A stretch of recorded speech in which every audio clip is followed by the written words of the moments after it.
नमस्कार। स्वागत है आपका मेरे YouTube चैनल पर। मैं पंडित अंशी शर्मा। आज का मेरा विषय रहेगा चंद्र पर्वत। जैसा कि मैं पिछले एपिसोड में बताता रहा हूँ कि किन किन पर्वतों का गुरु के बारे में बता चुका, शनि के बारे में, सूर्य बुध मंगल के बारे में बता चुका, शुक्र के बारे में बता चुका कि किन किन पर्वतों की स्थिति उच्च, पहाड़ के अंदर ऊंचा उठा हुआ, निम्न स्थिति में रहना और दबा हुआ होना। तो तीन प्रकार की स्थितियां जो होती हैं, उन तीनों स्थितियों को मैंने आपको पिछले एपिसोड के अंदर विभिन्न पर्वतों के बारे में बताया। आज का मेरा विषय है चंद्र पर्वत। अगर चंद्र पर्वत की बात करते हैं तो यह पर्वत स्वाभाविक रूप से अधिकतर लोगों को अगर देखेंगे तो वह है बृहस्पति से चंद्र पर्वत थोड़ा सा उठा हुआ ही नज़र आता है। यानी अगर इसकी स्थिति गुरु के हिसाब से देखी जाए या अन्य पर्वतों के हिसाब से देखी जाए तो यह कुछ उठा हुआ नज़र आता है। सामान्य रूप से यह दिखाई देगा आपको कि बिल्कुल बहुत ज़्यादा तो नहीं उठा हुआ है, या ऐसा तो नहीं है कि गुरु और चंद्रमा की स्थिति समान रूप से बराबर है, यानी जितना गुरु उठा हुआ है उतना ही चंद्रमा, या गुरु से चंद्रमा नीचा है या गुरु से चंद्रमा ऊंचा है। तो निम्न स्थिति, सम स्थिति, उच्च स्थिति, इन तीनों स्थितियों के अंदर क्या क्या स्थितियां हैं, इसको जानने से पहले एक बात अवश्य जान लें कि चंद्र पर्वत काफ़ी बड़ा होता है और यहाँ बुध पर्वत और मंगल पर्वत को छोड़ने के बाद इसकी स्थितियाँ जो है वो काफ़ी बड़ा क्षेत्र लिए होती हैं। उसमें अगर देखते हैं तो तीन प्रकार का चंद्रमा यहाँ पर आपको अपने रिजल्ट देगा, अपने परिणाम देगा। इसमें सबसे ऊपर वाला चंद्रमा जो होता है वह होता है कला क्षेत्र का, यानी आप में किसी विशेष टैलेंट की अगर चीज़ होती है, गायन का, बजाने का, कला का, या किसी भी प्रकार से किसी वाद्य यंत्र से जुड़ना या एक्टिंग के क्षेत्र में होना, तो ये वो या कुछ ना कुछ विशेष रूप से टैलेंट होता है व्यक्ति के निर्माण करने का। वह क्षेत्र ऊपर का चंद्रमा मैंने लिखा, प्रथम चंद्रमा। द्वितीय चंद्रमा जो होता है वह व्यक्ति का जो ये स्थान है, इससे हम देखते हैं विदेश यात्रा। और ये तीसरा चंद्रमा जो होता है इससे हम देखते हैं आपके विचार, आपका खान पान। तो इन तीनों चीज़ों को भी ध्यान कर करके अगर आप देखेंगे तो आप उस तक सही रूप से पहुंच सकेंगे। मान लिया किसी व्यक्ति की यहाँ स्थिति है और वह निम्न स्थिति है, पर्वत जहाँ तीनों के तीनों दबे हुए हैं। कभी कभी ऐसा होता है कि एक पर्वत उठा हुआ और दो साइड के नीचे दबे हुए होते हैं। अगर उठा हुआ है समय तो उसका क्या रिजल्ट मैं बताऊंगा, और यदि पूरा दबा हुआ है तो इसको मैं यहाँ पर बता रहा हूँ। तो यदि आपके ये तीनों ही पर्वत गुरु पर्वत को अगर हाथ पसार कर देखे या नीचे दबा हुआ महसूस हो तो उसके क्या रिजल्ट हैं ये आपको मैं बता रहा हूँ। प्रथम पर्वत यहाँ पर मन के लिए जाना जाता है, यानी व्यक्ति के मन के अंदर बेचैनी रहती है यदि उसका पर्वत दबा रहता है। उस व्यक्ति के विचारों के अंदर गति मदा बनी रहती है, वह अपने उल्टे विचारों को पहले सोचता है। जीवन में कुछ नहीं होता, उसके पहले कोई बात आई तो उसके मन के अंदर बेचैनी शुरू हो जाती है। यहाँ पर यदि दूसरी चिन्ह मिल जाए, क्रॉस के चिन्ह मिल जाए, दीप के चिन्ह मिल जाए, या किसी भी प्रकार से तिल मिल जाए तो वह व्यक्ति की और बेचैनी को बढ़ाता है। तो यहाँ पर प्रथम पर्व की अगर बात करता हूँ तो टैलेंट के बारे में कह रहा हूँ। कोई टैलेंट, उसके विचार उसके पास किसी भी प्रकार का नहीं होता है और वह अपने आप में अपने किसी टैलेंट की पहचान नहीं बना पाता यदि उसका नीचा दबा हुआ है। द्वितीय पर्वत यहाँ पर जाना जाता है, यह माना जाएगा आपके लिए यहाँ पर यात्राओं के लिए, और ये देखा जाएगा तो मन, विचार, रोग, ये तीन चीज तो आपके जो तीनों जो चारों पांचों चीजें ये सब कारक हैं, लेकिन इनको विशेषता से रूप से देखने के लिए इनमें थोड़ा सा हल्का सा परिवर्तन है।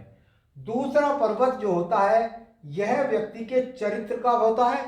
व्यक्ति मन से बहुत सुंदर होता है, उसके पास विचार बहुत अच्छे होते हैं, बिल्कुल एकदम कोरा हो, और यदि उसका दबा हुआ है तो उसके विचार अच्छे नहीं होते, उसका चरित्र अच्छा नहीं होता, उसका अगर देखें तो एक तरीके से माता के सहयोग में भी कमी होती है। दूसरी चिन्ह मिल जाए तो माता के सहयोग में कमी हो जाती है। अल्पायु में माता का उठ जाना हो सकता है, मानसिक रोगों का आना हो सकता है। तो ये दूसरा पर्वत जो है इसको देखना चाहिए। 3 हिस्सों में इसको बांट लें और उसको इस प्रकार से आप देख सकते हैं। मान लिया एक पर्वत मैंने यहाँ पर आपको ये करा और दूसरा ये और तीसरा पर्वत वहां पर, यानी ये 3 स्थितियां, 1, 2 और ये 3। तो जो तीसरा पर्वत है अगर उसकी स्थिति भी निम्न है यानी बिल्कुल दबा हुआ है तो व्यक्ति का यहाँ पर देखिए गलत लोगों में उठना बैठना, व्यक्ति का खान पान सही नहीं, व्यक्ति शराब पीता है, गलत सेवन करता है, जुआ खेलता है, उसके चरित्र के अंदर कमी आ जाती है।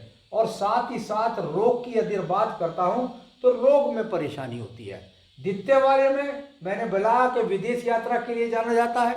ऐसा व्यक्ति सोचता रहता है लेकिन कभी भी अच्छी यात्रा नहीं कर पाता, विदेश यात्रा नहीं कर पाता, दूसरी चिन्ह हो तो बिल्कुल भी नहीं कर पाता है।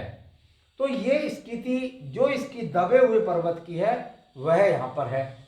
इसके बाद आती है समस्थिति। समस्थिति का पर्वत बिल्कुल अगर आप देखेंगे तो जैसा आपका बृहस्पति उठा हुआ है उसी प्रकार से आपका यहाँ पर चंद्रमा उठा हुआ है, यानी दोनों की ऊंचाई एक समान है। क्या क्या फायदे होंगे?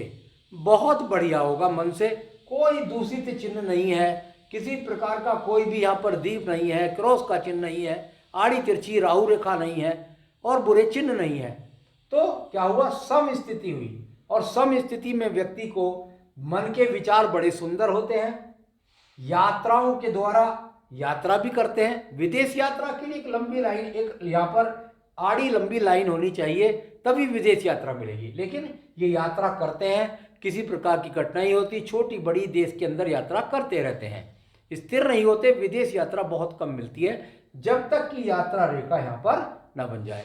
यात्रा रेखा को बुद्धि रेखा से भी देखा जाता है। बुद्धि रेखा यदि जाकर के और चंद्र पर्वत तक पहुंच जाती है तो वह भी विदेश यात्रा का स्वरूप होती है। थोड़ा थोड़ा सा बता करके मैं हर एपिसोड के अंदर चलता हूं। तो उसके पास यात्रा भी है, रोग से लड़ने की क्षमता भी है, चरित्र भी व्यक्ति का अच्छा होता है, माता से सहयोग प्राप्त होता है, किसी ना किसी तरह से पहले पर्वत भी अच्छा है, कोई विशेष टैलेंट भी जानता है और उस कार्य से अपनी उन्नति भी करता है और खान पान तंत्र बहुत अच्छा होता है। नीचे के पर्वत तक भी कोई अशुभ चिन्ह नहीं है, पर्वत सम है, यानी कुल मिलाकर न शराब न जुआ न सट्टा न बुरे लोगों के संपर्क में नहीं रहता।